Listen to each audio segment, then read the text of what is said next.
Assalamualaikum warahmatullahi wabarakatuh. Halo semuanya, aku Salsabila Azami dengan NIM akhir 075 dari kelompok 1. Di video kali ini kita akan membahas tentang makhluk hidup melakukan adaptasi. Langsung kita masuk ke alat dan bahan yang harus kita persiapkan. Di sini alat yang kita persiapkan yaitu ada pisau dan kantong plastik.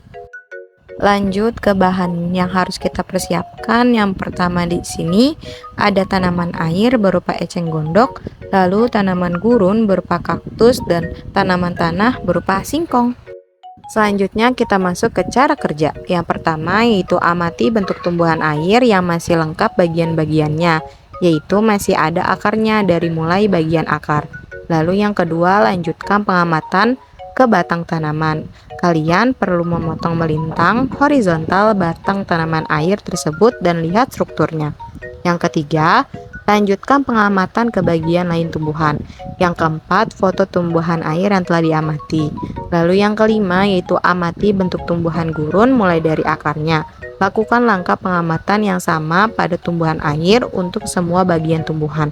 Yang keenam yaitu carilah tumbuhan di sekitar tempat tinggalmu yang daun-daunnya sudah mengering atau yang sudah tidak ada daunnya. Dan yang terakhir, bandingkan kondisinya dengan tanaman lain di sekitar kalian yang masih memiliki daun cukup banyak. Baik, kita masuk ke hasil pengamatan yang pertama yaitu ada eceng gondok. Di sini kalian bisa lihat gambar atau foto yang sudah tertera di dalam video. Yang pertama itu ada akar eceng gondok, lalu ada batang eceng gondok, selanjutnya itu ada batang eceng gondok setelah dipotong horizontal melintang, dan yang terakhir itu ada daun eceng gondok.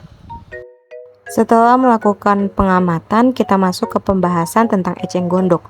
Eceng gondok melakukan adaptasi terhadap kondisi habitat, yaitu pada bagian akar eceng gondok ditumbuhi dengan bulu-bulu akar yang mana berfungsi untuk menjaga keseimbangan eceng gondok agar bisa mengapung di air. Seperti pada umumnya, akar pada eceng gondok berfungsi untuk menyerap zat-zat makanan dan unsur hara yang diperlukan tanaman dari dalam air. Bentuk batang eceng gondok yang berbentuk bulat, menggelembung, dan di dalamnya terdapat rongga-rongga merupakan bentuk adaptasi eceng gondok terhadap habitatnya. Rongga-rongga ini dipenuhi dengan udara yang berperan untuk mengapungkan tanaman di permukaan air.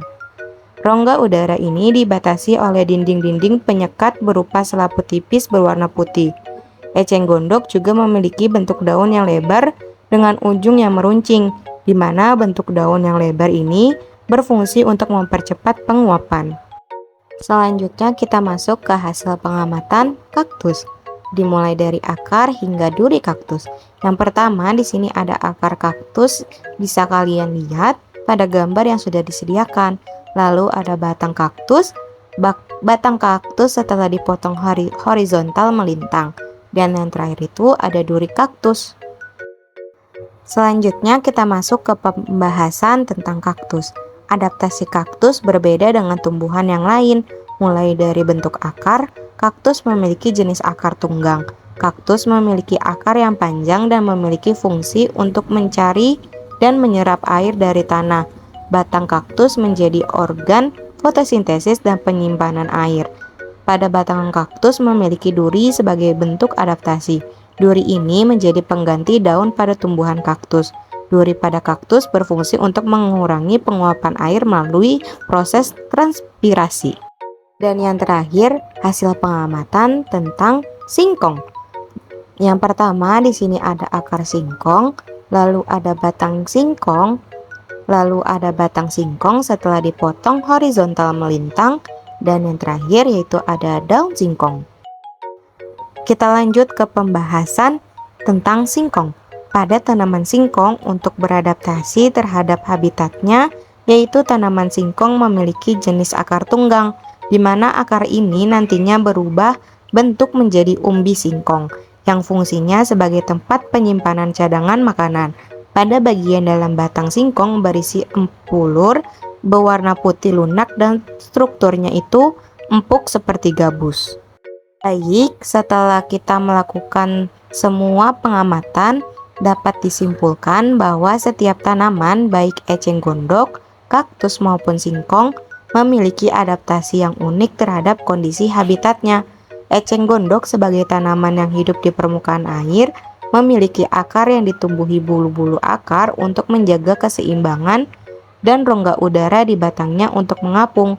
Kaktus yang hidup di lingkungan kering memiliki akar tunggang untuk mencari dan menyerap air, serta duri-duri sebagai pengganti daun untuk mengurangi penguapan air. Sedangkan singkong dengan akar tunggangnya yang berubah menjadi umbi dan menggunakan umbinya sebagai tempat penyimpanan cadangan makanan. Dengan demikian, setiap tanaman itu mengadaptasi bentuk akar, batang, dan daun sesuai dengan lingkungan tempatnya tumbuh agar dapat bertahan hidup dan berkembang secara optimal. Oke teman-teman, sekian video kali ini. Semoga bermanfaat. Kurang lebihnya mohon maaf. Wassalamualaikum warahmatullahi wabarakatuh.